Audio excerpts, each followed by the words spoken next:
ஆக்சுவலாக அந்த வீடியோ எதுக்குன்னா, ஃபாரெக்ஸ் ட்ரேடிங் காம்படிஷன் ஜாயின் பண்ணியிருந்தோம் இல்லைங்களா, அதில் வந்து நான் என்னோடய அக்கௌண்ட்டை ப்ரீச் பண்ணிட்டேன். கிட்டத்தட்ட $20,000 கிட்ட லாஸு. $28,000 சம்திங் எடுத்து வச்சுருந்தேன். நேற்று news, FBI news, CBI news எல்லாம் சேர்ந்து வந்துச்சு.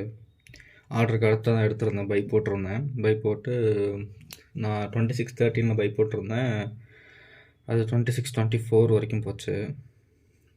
போயிட்டு திரும்பியும் நான் ஆக்சுவலாக ஸ்டாப் லாஸும் போடல, டேக் ப்ராஃபிட் வைக்காம விட்டேன். இல்லாட்டி ஒரு $3,000 கிடச்சிருக்கும். நான் பார்க்குறப்ப மறுபடியும் பிரேக் ஈவன் வந்து நின்றுச்சு. அதாவது மறுபடியும் 26.12 சம்திங் வந்து நின்றுச்சு. சரி ரைட்டு, மறுபடியும் கொஞ்சம் ஏறினதுக்கப்புறம் க்ளோஸ் பண்ணிடலாம் அப்படின்னு நினச்சி விட்டேன். ஏன்னா நியூஸ் வர்றதுக்கு ஒரு 2 hours முன்னாடி. அப்போ கூட நான் stop loss and take profit போடலை. ஒர்க் பிஸி, ஸ்ட்ரெஸ்ஸில் அப்படியே மறந்துட்டேன்.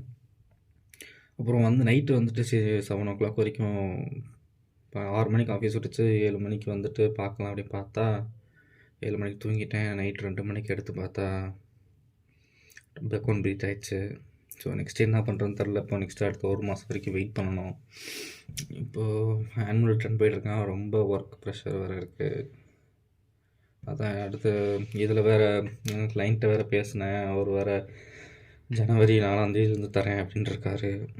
அதை வேறு எப்படி வாங்குறது, அது வரைக்கும் சமாளிச்சிட முடியுமா அதையும் இதையும் அப்படின்னு சொல்லிட்டு ரொம்ப கன்ஃபியூஷனாக இருக்குது. ஸோ அதனால் வந்து ஃபுல் அண்ட் ஃபுல் என்னோடய மிஸ்டேக் தான். So no regret. பட் இருந்தாலும் எதுக்கும் பெங்களூர் எதுவும் வந்து தப்பு பண்ணிட்டேனா, இல்லை ஒர்க் சூஸ் பண்ணி தப்பு பண்ணிட்டேனா அப்படின்னு சொல்லிட்டு ஓடிக்கிட்டே இருக்குது.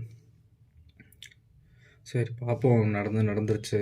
அந்த இனிமேல் மிஸ்டேக் பண்ணக்கூடாது. அதனால் அப்போது ஒரு $1,200 தராங்க அப்படின்னா அதை ஃபஸ்ட்டு இதில் போட்டு டெமோவில் போட்டு ட்ரை பண்ணலாம்.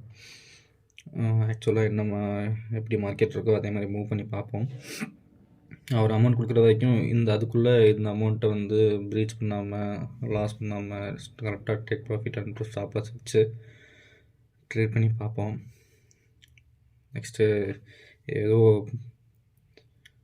என்னன்னு தெரில, ரொம்ப மாறி இருக்குது. பார்க்கலாம்.